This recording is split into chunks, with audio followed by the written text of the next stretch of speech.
Mi nombre es Jimena. Yo quería retomar un poco lo que habían dicho desde cada grupo, porque es a partir de ahí que uno va empezando a trabajar lo que el Consejo Nacional de la Mujer puede aportar. En principio, desde el Consejo Nacional de la Mujer se trabaja con dos convenciones. Solo quería mencionar para trabajar el tema de derechos humanos después. Una es la Convención para la Eliminación de todas las formas de discriminación contra la mujer y otra es la Convención Interamericana para prevenir, sancionar y erradicar la violencia contra la mujer. Son dos instrumentos que los señalo porque en realidad en la historia argentina ha sido muy complejo instalarlos dentro de lo que es la Constitución Nacional. Entonces, a partir de los 90 esto se incorpora a la Constitución y uno puede apelar, como cualquier ciudadano, para que se aplique y se respete. Señalo esto de los derechos humanos porque, para empezar a hablar sobre la historia reciente y empezar a pensar, bueno, qué pasó, qué vino después, cómo se sucedieron los hechos y demás, quizás es importante distinguir lo que es la violación de derechos humanos con un delito. Yo, como cuestión jurídica, que si bien por ahí es un poco aburrido lo jurídico, lo cierto es que aclara bastante. La violación de derechos humanos es exclusivamente por parte del Estado. ¿Qué significa esto?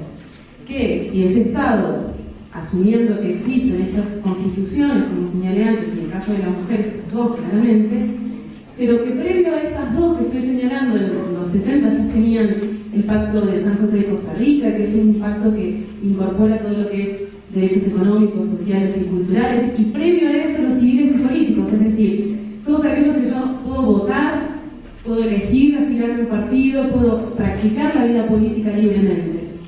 Esos dos pactos ya estaban previo a los 70, es decir, en el 76. Con el 76, esto, digamos, son garantías mínimas que el Estado tiene que otorgar, es decir, no se pueden alterar, no es porque yo esté hoy en el Estado, puedo decir, bueno, no se respetan más y a partir de ahora en adelante hago lo que quiero porque yo estoy en el poder. Como soy el Estado, tengo que garantizarlas, ¿sí? Y como soy el Estado, soy el único que puede violarlas. Por eso los derechos humanos, y cuando hablamos de terrorismo de Estado, es porque el Estado fue el que violó estos derechos. ¿Se entiende? Cuando se encerró a una persona porque pensaba un modo distinto, porque militaba en un partido político al que el Estado no consideraba que era el correcto para el momento, se está violando uno de los derechos humanos que está dentro de estos pactos de derechos civiles y políticos. Cuando se tortura, se violan los derechos humanos. Todo lo que señalaban los grupos anteriores, que son violaciones de derechos humanos, es la responsabilidad exclusiva del Estado por haberlo realizado. Por eso hablamos de terrorismo de Estado también. Otra cosa es el delito, es decir, yo puedo ir como particular, como mujer, ir y matar a una persona, asesinarla en la calle, pegarle un tiro, y lo único que a mí me compete como eso, lo que me van a sancionar, es dentro del Código Penal. ¿Sí? Entonces, tendré un juicio directamente por la responsabilidad de haber matado a una persona, pero yo no soy el Estado, soy un particular. Yo no tengo la suma del poder público, es decir, no soy parte del poder ejecutivo, ni del legislativo, ni del judicial, aunque son tres poderes diferentes. ¿Sí? Y tampoco tengo el poder de gobernar sobre un territorio determinado.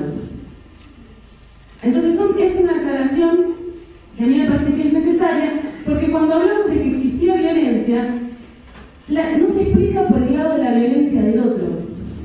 Esto, si bien en el proceso en el que fuimos construyendo esta memoria en Argentina, es cierto que en algún periodo nosotros pensamos que era de este modo, y que fue a partir del juicio a las juntas hasta mediados de los 80 más o menos, que hasta incluso el Nunca Más, que sale por acá, en el prólogo menciona una idea parecida, que es decir, que como el Estado violó determinados derechos y fue violento en el ejercicio del poder, era justificado porque del otro lado también existía esa violencia. Bueno, en este caso no es así. Siendo el Estado, hay violación de derechos humanos. Punto. Del otro lado puede existir un delito. Y para eso existe un código, y para eso existe todo un procedimiento que estipula cómo juzgar esas situaciones cuando se suceden determinados delitos. Esto no fue lo que ocurrió en los 70. En ese momento, quienes estaban conformando lo que era el Estado eligieron otra situación. Y que vamos a ver después con lo que cuentan Silvia y Lidia, bueno, qué cosas había desde ese otro lado que podían atentar y podían generar cierto temor por parte de la gente que estaba del lado del Estado. Entonces, no es que eran dos bandos violentos y que una violencia se justificó en función de la otra. No son dos demonios. Son un Estado que ejerció terrorismo y un sector de la población que luchó por determinados intereses y determinadas ideas y determinados anhelos, sueños. Después vamos a ver cómo. Pero no se justifica la violencia del Estado por parte del ejercicio, si se quiere y se espera violento, si uno cree que fue violento y demás, es otra discusión también, porque del otro lado existía esto. El Estado violó los derechos humanos y es distinto a un delito común. Eso como primera aclaración. Digo no porque si no después también desde el Consejo Nacional de la Mujer nosotros podemos decir, bueno, no existen las convenciones, que costó una lucha terrible por parte de las mujeres para que efectivamente se instalen como legislación, para que no nos peguen, para que nos dejen participar de la vida pública, política, para que cada una de nosotras pueda tener el ejercicio libre de sus derechos. Bueno, no podemos decir, bueno, no, a partir de adelante la convención no existe y todo aquel que le pegue a la mujer no tiene ningún espacio para hacer la denuncia y esa mujer queda invalidada en su ejercicio de derechos. Entonces decimos, bueno, como a la mujer le gusta, por eso permitimos que le pegue. Eso es lo que muy comúnmente nosotros escuchamos. Bueno, no es así la postura del Estado argentino. Por lo menos hasta ahora no ha sido así. Con respecto a esta idea de cómo se piensa la memoria, que es un poco lo que decimos, en este periodo hasta los 80, mediados de los 80, se va pensando de esta forma. Bueno, hay un grupo violento, el otro se justifica esa violencia, por eso hay represión, y se va escribiendo de ese modo. De hecho, el prólogo nunca más tiene que ver con esto. Hasta hace poquito que se modificó. Entonces, a partir del 83 está este histórico juicio de la Junta, que es el primero que se realiza en el país a nivel internacional también. Es el primer país que lleva a las juntas militares a un juicio. Los juzga y los condena. Eso es un hecho histórico. No hay país en el mundo que haya realizado esto. Y es el argentino. Después surge desde el Estado también, ya en la apertura democrática. Recuerden que ya en el 83 estamos en democracia y después ya ni siquiera en en el mediados de los 80 empiezan a surgir dos leyes importantísimas que me parece que aunque se han movido les quería señalar: la ley de obediencia debida y la de punto final, que son en algún punto retrocesos en este juicio para todo lo que habíamos estado escuchando por nuestros padres. Yo en ese momento era un poquito más chica, estamos grande ahora, pero los escuchaba por mis padres y amigos que estaban participando y demás. Fue un retroceso increíble porque vos estabas viendo cómo juzgaban a esas personas que habían torturado, habían perseguido, habían ordenado que se ejecute a determinadas personas y había un montón de personas dentro de Argentina. Y finalmente parece que esto, con estas dos leyes se resuelve todo y se olvida todo. O sea, eso es una política de memoria. La memoria no es solamente lo que yo me acuerdo para que pase, para que no vuelva a pasar, sino también de lo que me olvidé. El olvido es parte constitutiva de la memoria. No es solamente lo que me acuerdo y vuelvo a recordar, sino todo aquello que me olvidé. Y en ese momento nos olvidamos que habíamos hecho ese juicio. Otro sector que no, salieron grandes cantidades de personas a manifestarse en contra de estas leyes y finalmente se sancionaron, se promulgaron y efectivamente se dieron lugar. En los 90 surge toda la línea de indultos, que todas las personas que habían sido juzgadas, condenadas, están nuevamente en la calle. ¿Sí? Recién en los 90, en forma paralela a estos indultos, sí surge un grupo de gente que ya venía trabajando, organismos de derechos humanos, agrupaciones de familiares desaparecidos, madres, abuelas, pero fundamentalmente hijos aparecen, la agrupación hijos. Hijos viene a decir, que eso lo discutíamos con Silvia antes de la charla, hijos vienen a decir, desaparecieron, los que fueron asesinados, los que participaron en los 70 y demás, no eran simples personas que, porque un día se levantaron y salieron a la calle a protestar, fueron presas. No, eran militantes. Eran militantes, participaban y construían política.